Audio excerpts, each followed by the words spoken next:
अलैकुम वरहमतुल्लाहि वबरकातुहू।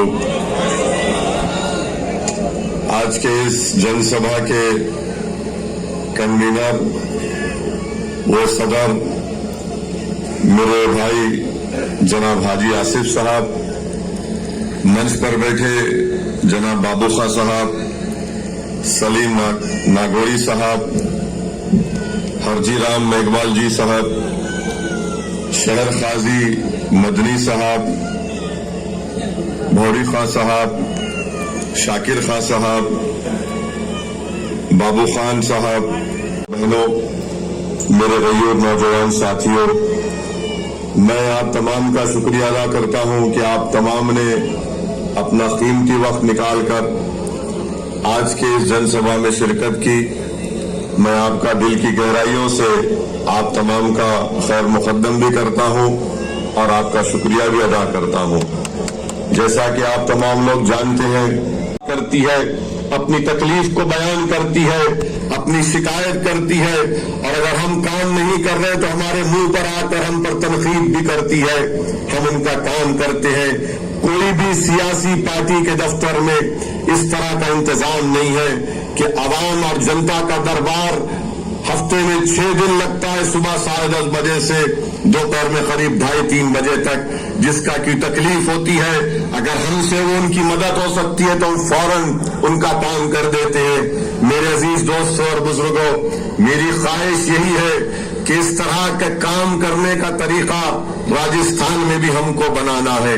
और अगर आप लोग मुत्तहिद हो जाएंगे, अगर आप मुत्तहिदा तौर पर 12वीं जमात के बाद हमारी बच्चियों को बताया गया मुझे कि इनको सिद्धनगढ़ और रिजवान जाना पड़ता है प्राइवेट कॉलेज में, यहां खुलवा देते एक कॉलेज। मैंने अपने एमपी फंड से एक इलाका है गोलकुंडा, कभी हैदराबाद तो जाना वहां पर आप, मैंने अपने एमपी फंड से 11 करोड़ की बच्चियों की जूनियर कॉलेज डिग्री कॉलेज की बिल्डिंग बनवाई। अपने एमपी फंड से बनाया हूं मैं, किसी के लिया नहीं हो किसी से। अब आकर देखिए, पीने के पानी की आप बात, आपको पानी नहीं मिलता। मेरे क्षेत्र में एक विधानसभा का नाम कारवान विधानसभा है, वहां पर मैंने 4 महीने पहले सरकार से लड़कर 290 करोड़ की सीवरेज लाइन डलाई है। वो काम चल रहा है अभी 1 साल में वो कम्बल होगा। ये काम मैंने करवा दिया। 7 हमारे एमएलए, कोई मंत्री नहीं है, कोई सरकार के साथ हमारा रिश्ता नहीं है। वो अच्छा काम करे तो उनकी तारीफ करते, बुरा काम करे तो उन पर तनकीद करते। आपके पास एक ही स्कूल है यहां पर। मैं आपको बता रहा हूं तेलंगाना में हमने सरकार से क्या काम करवाया। हमने सरकार के पास आज से 6 साल पहले जाकर हमारे प्रदेश के मुख्यमंत्री चंद्रशेखर राव हमसे मिले, बोले, उन्हें उनसे पूछा मुझसे और हमारे विधानसभा में 55,000 के करीब मुसलमान रहते हैं कि अगर आप एक हो जाएंगे तो क्या आप यहां से जीत नहीं सकते हमारे दलित भाइयों को और दूसरे समाज के भाइयों को लेकर, भाइयों बहनों को लेकर। और एक बात आपको समझाने के लिए कह रहा हूं, यहां पर जो अल्पसंख्यक समाज की मिनिस्ट्री है राजस्थान में, अशोक गहलोत की सरकार है, आप 9% है। आपको मालूम उसका सालाना बजट कितना है? 60 लाख की आबादी राजस्थान में, और आपका बजट है सिर्फ 99 लाख। अल्पसंख्यक मंत्रालय का बजट है सिर्फ 99 लाख। और जिस प्रदेश से मैं आता हूं तेलंगाना, वहां पर मुसलमान सिर्फ 44 लाख। कितने? 44 लाख। वहां पर कितना बजट है मालूम आपको? 1700 करोड़ रुपए। 1700 करोड़ रुपए। ठीक है, उसमें से 200-300 करोड़ सरकार कभी डंडी मारती है, मगर कम से कम 1100-1200 तो मिल जाते हैं। यहां पर कितना? 99 लाख। और फिर ऊपर से ओवैसी आएगा तो ओवैसी ऐसा करेगा, ओवैसी भड़काऊ भाषण देगा। अरे सुनो मेरी बात को, मेरी फितरत में नहीं है कि मैं किसी समुदाय के खिलाफ बोलूं। मैं रसूलुल्लाह सल्लल्लाहु अलैहि वसल्लम का उम्मती हूं। मैं कुरान को, सुन्नत को मानने वाला हूं, तो मैं कैसे किसी के खिलाफ, किसी के मजहब के खिलाफ बोल सकता हूं? हाँ, मुझे फख्र है कि मैं मुसलमान हूं, और जब तक अल्लाह जिंदा रखेगा मुझे फख्र रहेगा कि मैं मुसलमान हूं। मगर क्या मैं किसी समुदाय का खिलाफ हूं? कभी नहीं था, ना रहूंगा इंशाअल्लाह। मेरी लड़ाई इंसाफ की लड़ाई है। जब आपको चांद और सूरज मिल सकता है तो मुझे नहीं मिल सकता। जब दूसरों को सब सम्मान मिलता है तो मुझे सम्मान नहीं मिलेगा। जब दूसरों की जान की कीमत है तो मेरी जान की कीमत नहीं है। यही तो मेरी लड़ाई है कि बराबरी की लड़ाई है, हिस्सेदारी की लड़ाई है, सम्मान की लड़ाई है। और इसी पर हम पर उंगलियां उठाते हैं कि ऐसी भड़काऊ भाषण देता है। अगर सच्चाई को बयान करना भड़काऊ भाषण है, सुन लो प्रशासन वालों, सुन लो अशोक गहलोत के चमचों, जब तक मैं जिंदा रहूंगा सच्चाई को बयान करते रहूंगा। अगर आप ये समझ रहे कि हमारी जनसभा में लोगों को रोक कर आप बड़ा तीर मार लिए, अरे जब चुनाव आएगा रोक कर बटोर देखूंगा मैं। उत्तर प्रदेश के चुनाव में मेरी गाड़ी पर गोलियां चलाई गई मुझे हत्या करने के लिए। 6 गोलियां चलाई, 6.5 फीट से गोलियां चलाई गई थी। अल्लाह ने यह हुक्म फरमा दिया था कि इस दिन ओवैसी नहीं मरेगा तो नहीं मरा। अरे जब गोलियां मेरे हौसले और अज़म को नहीं रोक सकती तो कोई एक सरकार 5 साल की क्या कर लेगी आपका हमारा? इंशाअल्लाह कुछ नहीं बिगाड़ सकेगी। मेरे अजीज दोस्तों और बुजुर्गों, इसीलिए हम आपसे अपील कर रहे हैं कि आप बुजुर्गों की हमको सरपरस्ती चाहिए, आपका साथ चाहिए, हमारी मां और बहनों की दुआओं की जरूरत है। और नौजवानों, तुम्हारे जोश और जज्बे को एक सही राह दिखाना है।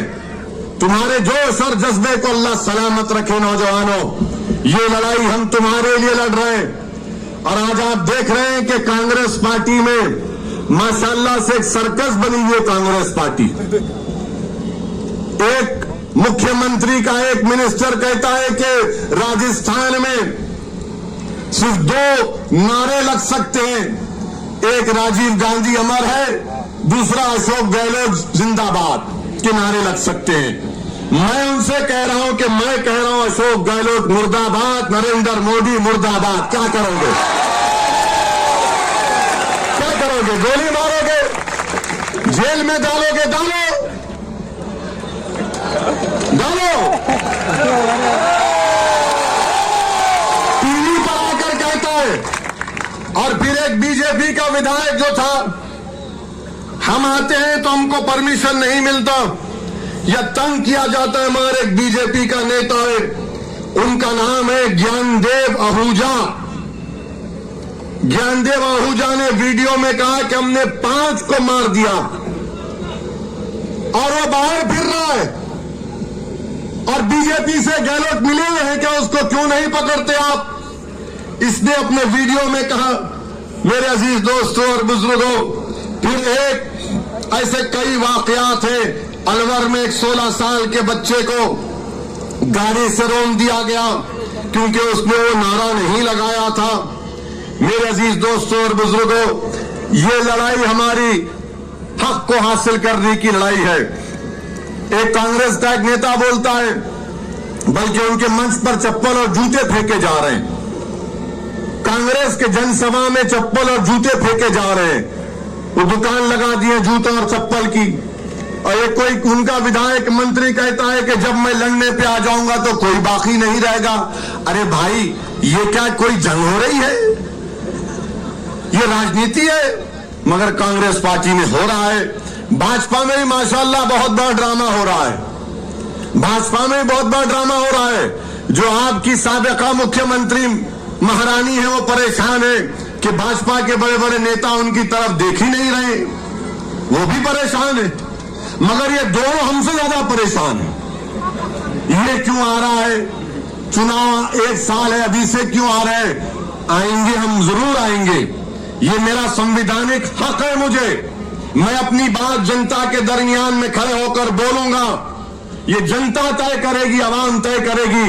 अगर मेरी बात में सच्चाई है, अगर जनता मेरी बात से मुतासर होती है, अगर आवाम अपने मासूम बच्चों के मुस्तकबिल के लिए फिक्रमंद है, अगर जनता ये चाहती है कि उनको सम्मान मिले, अगर वो जनता चाहती है कि हमको अपना हक मिले, तो जरूर एक सियासी ताकत और खुव्वत बनकर उभरेंगे।